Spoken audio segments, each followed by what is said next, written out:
It's 10 years since Liverpool signed Fernando Torres from Atletico Madrid for £25 million, back when the Spaniard was one of the hottest strikers in world football.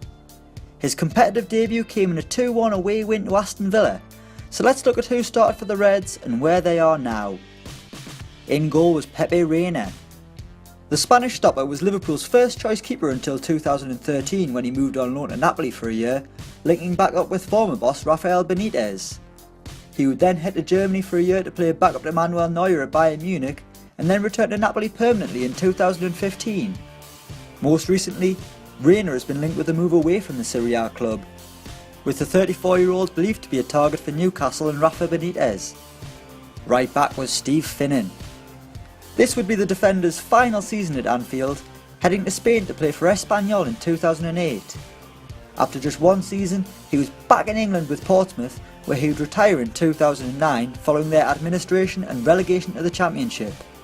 Since then, Finnan has distanced himself completely from football and is working in property development in London, and if you type his name into Twitter, you'll see a load of Liverpool fans saying that Andy Robertson could be the new Steve Finnan. Make of that what you will. Centre back was Jamie Carragher. The man who nearly cost Liverpool that day by giving away a penalty with 5 minutes to go at Villa Park, Carragher remained a Red until his retirement in 2013, ending his career as a one-club man. Since hanging up his boots, the defender has moved into the media with Sky Sports and has made everyone realise that Gary Neville is actually a really nice guy. As well as that, Carragher can be seen arguing with Danny Simpson on Twitter. Because what else is there for a 39-year-old to do? He was alongside Daniel Agger. The Danish defender remained with Liverpool until 2014 and even got the initials of "You'll Never Walk Alone" tattooed on his knuckles. Due to personal reasons, he would return to his first club Brøndby for 2 seasons before retiring at the age of 31. He has since moved to Marbella with his wife and entered various different business ventures, from a sewer service to a tattoo shop, as well as a charity golf project. It's fair to say that Mr. Agger has his fingers in a lot of pies. Left back was Alvaro Arbeloa.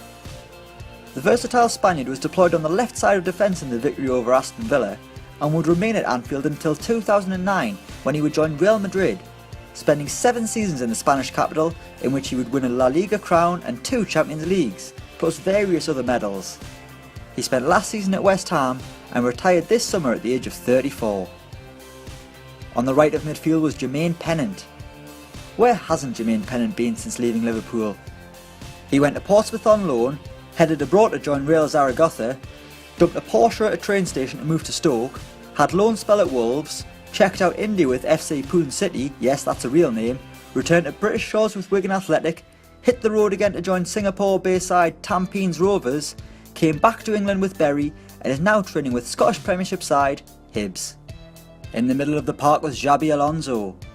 Like Arbeloa, past master Alonso would leave Liverpool in 2009 to join Real Madrid, leaving an almost unfillable void in the centre of Liverpool's midfield.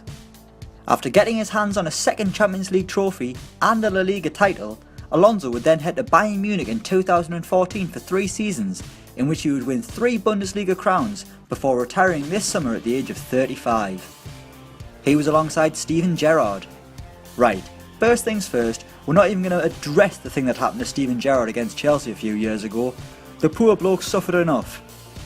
He scored a late winner at Villa Park on Fernando Torres' debut, and Mr. Liverpool's time at the club would come to an end in 2015, heading stateside to play for LA Galaxy until his retirement in 2016.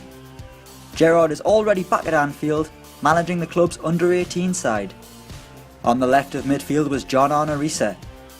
Much like Jermaine Pennant, the left-footed Norwegian has been on quite the journey since leaving Anfield. Let's run through who he's played for. Roma, Fulham, Apoel Nicosia, Delhi Dynamos, Alsund and Chennai FC. Most recently, we all saw Riise in that hilarious interview where he was trolled by a Malaysian TV presenter, only for Riise to be in on the joke himself, so the troll was trolled. Playing up front was Dirk Kuyt. A tireless worker, Dirk Kuyt would run any channel for you and chase any lost cause like a dog chasing a stick. In 2012, the Dutchman left Liverpool to join Fenerbahce and then returned to Feyenoord in 2015, where he scored 31 goals in 63 league games in his second spell for the club, leading them to their first Eredivisie title since 1999, scoring a hat-trick as they clinched the title, before retiring just days later.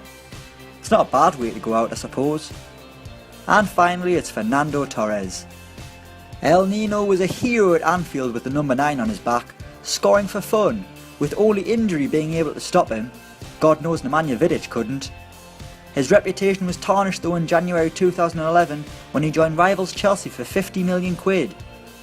Other than that goal against Barcelona that sent Gary Neville into orgasm, Torres' time at Chelsea was a massive flop, and he was loaned out to AC Milan before his heroic return to Atletico Madrid, where he could be set to sign a new contract to keep him there for one more year, having also just agreed a modelling contract with a Dutch fashion company.